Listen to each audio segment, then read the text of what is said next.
12 money mistakes that you should avoid. Tapusin mo tong video na to para malaman mo ang mga bagay na dapat mong maiwasan. By the way, this video was sponsored by Inkspace Digital Printing and Services. Sa mga di pa nakakakilala sa akin, ako nga pala si Roger Silvido and I already have almost 1 decade of failure in doing business. Pero, bago ang lahat, kwento muna. Alam nyo ba na una sa pinakamalaki kong kabiguan ay dahil sa Ponzi scheme? Kung familiar kayo dito, then welcome to the club. Kagaya nyo po, isa din ako sa mga na-scam dito. Di ko na lang po babanggitin ang pangalan ng kumpanya pero ito ay about crypto trading. Nabulag talaga ako sa katotohanan. Noong una po ay kumikita pa naman.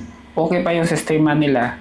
Ikaw ba naman mga boss, yung puhunan mo magiging times 2 in a couple of days lang? Pero habang tumatagal ay lalong lumalaki din ang iyong pinupusta. Kasi nagiging greedy na rin ako. Nadali pa kasama ang pera ng kapatid ko at ng mga kaibigan ko.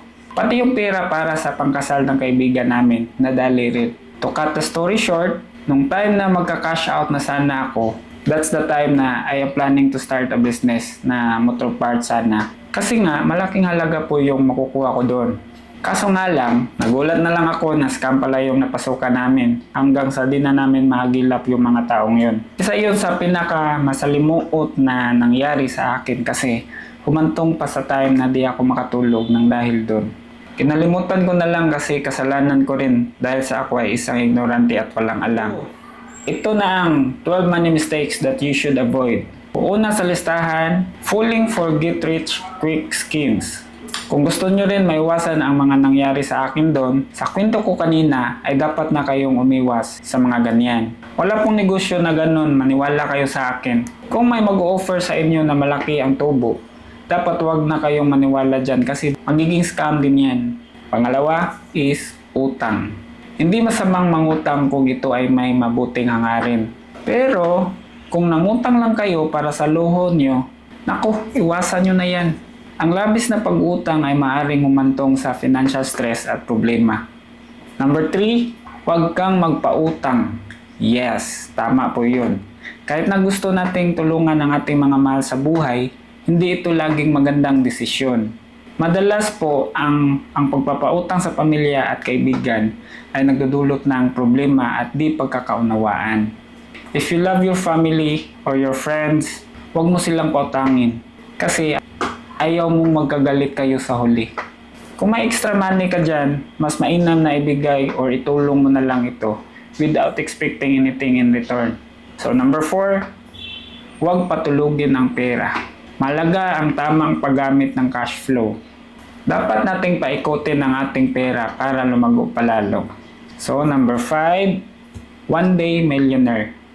Iwasan ang pagiging one day millionaire na gumagastos ng pera bago pa man dumating ang sweldo. Marami talagang makaka-relate dyan. Also, ang impulse buying ay maaaring magdulot ng financial burden sa hinaharap. Iwasan din natin yan.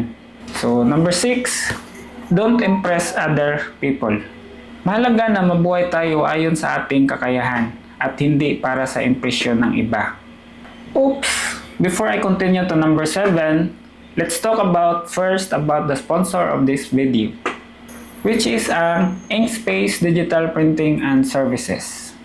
Sila ang pinaka-affordable at pinakamagandang quality na paggawaan ng mga customized stickers. Sa halagang ₱1 lang ay pwede ka nang makapagawa ng customized stickers. Applicable for any kind of businesses. Okay, ang maganda sa kanila, they can ship your order nationwide. So, hindi lang pala customized stickers ang pwede mong ipagawa sa kanila. Kasi, expert din sila sa mga services na ito. So, lahat ng advertising materials, from sticker label, tarpaulin printing, roll-up banner, X-banner, signage, 3D Sintra, poster, standee, sticker on Sintra, calling cards, loyalty cards, menu board for more advertising needs for your businesses. You may message them in their Facebook page or call or text their number. Yung full description po mga boss nasa comment or lagay ko na lang dito sa baba. Okay, tuloy na natin. Number 7 dyan is start small. Kung ikaw ay isang negosyante, you can always start small or even without any capital. Pwede ka na magsimula agad. Pwede kang mag-start kahit online lang. No need na po mag-shop ka agad. Number 8, never invest in other people. Huwag kang mag-invest sa ibang tao. Saka na po yan mga boss if you have extra money. Dapat natin pagtuunan ng pansin ang sarili natin to improve our knowledge and skills. Number 9, gasto sa pasalubong.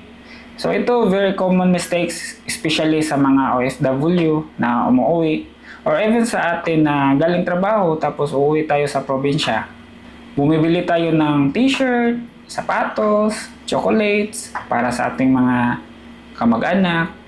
Hindi po natin kailangan mga boss na gumastos na malaki sa mga pasalubong. Ang ating presensya at pagmamahal ang pinakamahalagang regalo na maibibigay natin sa ating pamilya at kaibigan. Number 10, fiesta mindset. Ito very common to. Huwag mangutang para sa mga party or kasiyahan. Okay lang po. Hindi ko po sinasabi na mali po yung maganda tayo, pero ang sinasabi ko lang po, pwede naman tayo na mag-celebrate kasama ang ating pamilya. Tapos kung ano lang meron sa atin, yun lang po muna para po makatipid. Dapat po tayong mag-ipon at maging handa sa mga pangangailangan sa inaharap. Number 11, kontento na sa kanilang buhay. Hindi dapat tayo magiging kontento sa ating buhay na ang kita ay katumbas lamang ng ating gastusin. Dapat po nating asahan ang pag-unlad at pagpapalago ng ating financial status. Never stop learning new things and new skills. Number 12, hindi kumukuha ng tamang healthcare at insurance. Ang pagkakaroon ng tamang healthcare at insurance ay napakahalaga. Isa ako sa guilty dito kasi dati di ako naniniwala dito. Pero habang lumalaki ang iyong responsibilidad, makikita mo ang tunay na kahalagahan nito. Sinasabi ko ito sa inyo ngayon kasi ayaw kong matulad kayo sa akin na mangmang at walang magawa kundi umiyak na lamang. Naniniwala po ako na walang Pilipino ang maluloko at mababaon sa utang if we have a proper education in handling our hard-earned money. If you love this kind of topic, you can join our Facebook page, Pinoy Negosyante Club. Ang description po at link nasa baba. At muli, thank you po pala sa nag-sponsor ng video ito, ang Inkspace Digital Printing and Services. To order, ang link at description po nasa baba. It is very important to properly plan our spending habits. It will help us improve our financial status and improve our lives in the future. Yun lang po muna mga boss. And please remember to always work smarter, not just harder. Takits mga boss!